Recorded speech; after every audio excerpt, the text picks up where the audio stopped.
ফয়সালে বাড়িঘর সাইরা যাইতেছে, দেখেন আমার বালিশ আমার বাড়িটা বালিশ বালিশ হাতে নিছে। আমার বাড়িটা দাও 4 লাখ টাকা খরচ করে আমি বাড়িটা করছি। এই যে ফয়সালের বাড়ি, বাংলো বাড়ি সাইরা যাইতেছে। আমি তাই নিচে হলো আগুন জ্বালানোর জিনিসপত্র নিচে যে আগুন জ্বালানোর জিনিসপত্র, খড়ি, ইয়া এই যে টাটা টাটা যাইয়া থাকো তাহলে। এটা আমার হলো গিয়া হরিণ চাষ করবো না, মানে হরিণ চাষ করবো। আর ওটাতে হলো গিয়া তোমার চিতাবাঘ আছে না, ওটা দেখাও, শেডটা দেখাও, শেডটা যে করছি ওই শেডটাতে চিতাবাঘের করবো, ঠিক আছে।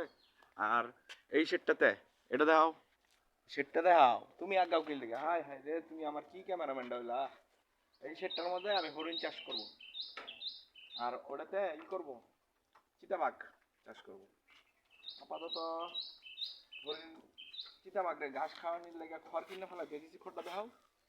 লিচু গাছ, আম গাছ, কাঁঠাল গাছ, আম গাছ সব লাগাইছি। হ্যাঁ, বড়ই গাছ আছে। তাহলে কিছু করে আরেকটা শেড তৈরি করবো, চাইতেছি এই শেডটা, এই শেডটা যে হবে, হ্যাঁ, এই শেডটার মধ্যে তোমার হলো গিয়া মানুষ চাষ করবে। এই শেডটার মধ্যে তোমার মতন, শাইনের মতন, পেডুর মতন মানুষ চাষ করবো এই শেডে। আজকে অনেক ঠান্ডা, অনেক ঠান্ডা। আমার বাংলো বাড়িটা দেখাও ভালো মতন, এখন তো ভিউ হবে। এই সেই আমার বাংলো বাড়ি, ঠিক আছে। কই গেছিলেন?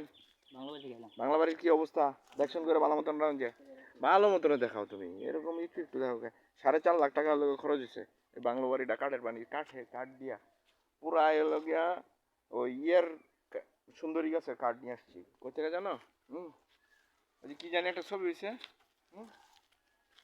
ছবির নামটা জানি কি ছিল, হিন্দি ছবি ধরো, কাঠ বেচছে কুড়ি কোটি।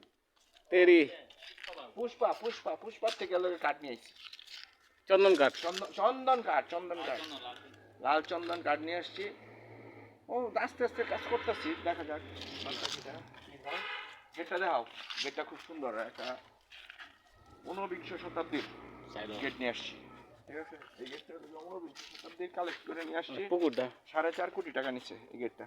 পুকুরে সাঙ্গর মাছ চাষ করছি, পুকুরে সাঙ্গর মাছ চাষ করছি তোমার। সাঙ্গর গুলা অনেক বড় বড়, এইটার সাথে রাখতে হয়, এটা না রাখলে বাংলা বাড়ির মধ্যে ঢুকতে দেয় না। এটা হলো তার আইডেন্টিটি কার্ড, আইডি কার্ড যাকে বলে, ঠিক আছে। ডাবডুব যদি কেউ পারতে চায় তারা এটা দিয়ে কেটে খায় ফেলা। ভিউয়ার্স থাকেন তাহলে, পরে কথা হবে। আল্লাহ হাফেজ। আল্লাহ হাফেজ, আসসালামু আলাইকুম। ঈদের 3য় দিন, ঈদ মুবারক।